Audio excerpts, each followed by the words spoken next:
hate this piece of crap. Okay, where do I get started? I don't necessarily think that World War Z is the worst movie in the world, but it is so damn generic and boring in a lot of ways. I mean, the action set pieces are great, and we can start out with saying that outright. But to really look at this film, I'm gonna go back to how I originally did my film reviews. So let's take a look at the acting. Okay, now the acting's not terrible by any stretch of the imagination. Matter of fact, I think Brad Pitt does a decent job. It seems like he's not even trying, but you know, you've been acting in the business how long? I could assume you'd probably be at that level by now.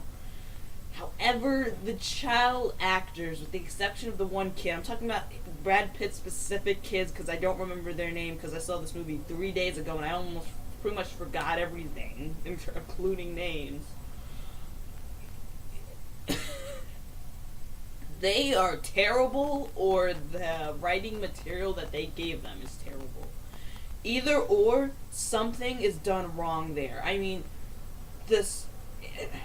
when they are gone, and when they're on that ship, they're no problem, I don't care. But when, they're in the city, and that one girl is literally screaming every second, and oh my god, there's a moment, when all the zombies are, biting each other and making more zombies, she literally screams, "Where's my blankie?" People are getting eaten around you, and you want your blankie.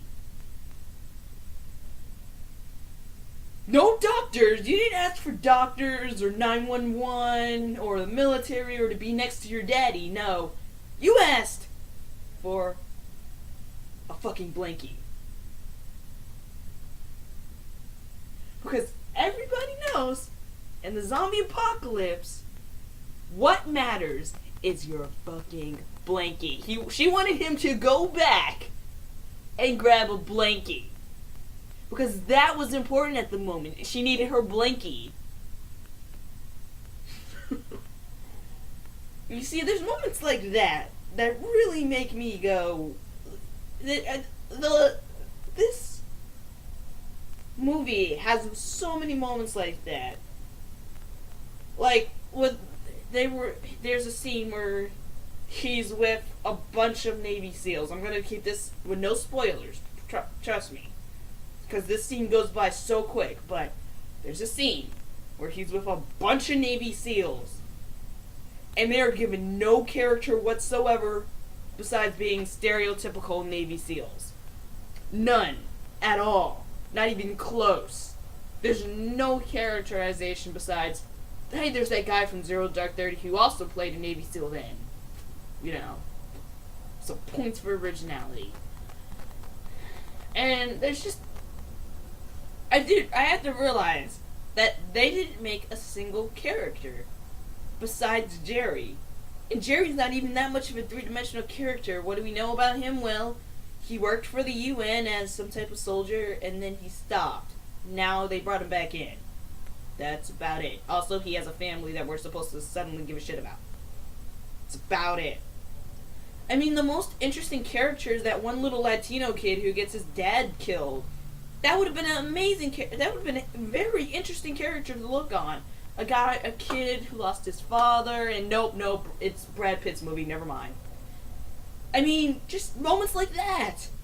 And that's my initial problem with the film, is that it's just kind of following Brad Pitt, who's just a boring, generic character, to be honest.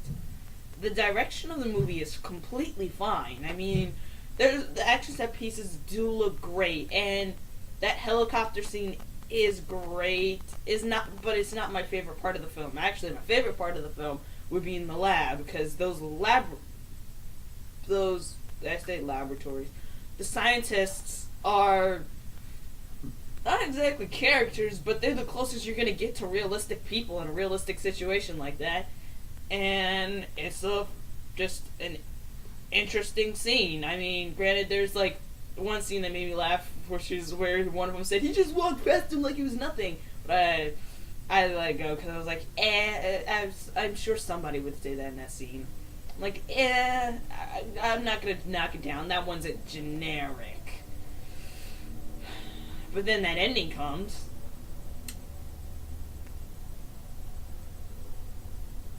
Did I say this was written by Damon Lindelof? Because I'm just gonna skip to the writing, because I don't think this is what's the director's fault. I remember watching a scene or a poster that was saying we were gonna have Matthew Fox, and we were also going to have Anthony Mackie. What happened? Because I would have really liked to see. Something happened with the writing and with the casting and with everything that completely changed something. I think it was obviously the ending and a lot of the dialogue, which, I don't know if it was better off or worse, but it was rewritten by Damon Lindelof, the same guy who rewrote Prometheus. And Prometheus had this same problem, where the dialogue was absolutely ridiculous. However, I could justify some of those characters. I liked some of those characters. And the action set pieces look great. Do you not see a revolving pattern here? I liked some of these characters in World War Z. Abbott, they were more stereotypical than the ones in Prometheus, that's for sure. The dialogue, it's a pattern. I liked some of these characters. I could justify some of these characters' actions, and the action set pieces look great. But overall, the writing's just not very good, and that's World War Z's biggest problem: is that the writing's just not very good. With ridiculous moments like the Blinky part, and for some reason, these guys decide that they need to beat up Brad Pitt's wife in a store, or for some reason, these same people who have been getting hunted down by these zombies didn't figure out that they're attracted by sound. Sorry if I spoiled that for you, but come on. It's such a small scene, but it's the whole reason for one of these action set pieces, and it's so ridiculous. I mean, just scenes like that make me a little bit angry. Not gonna lie.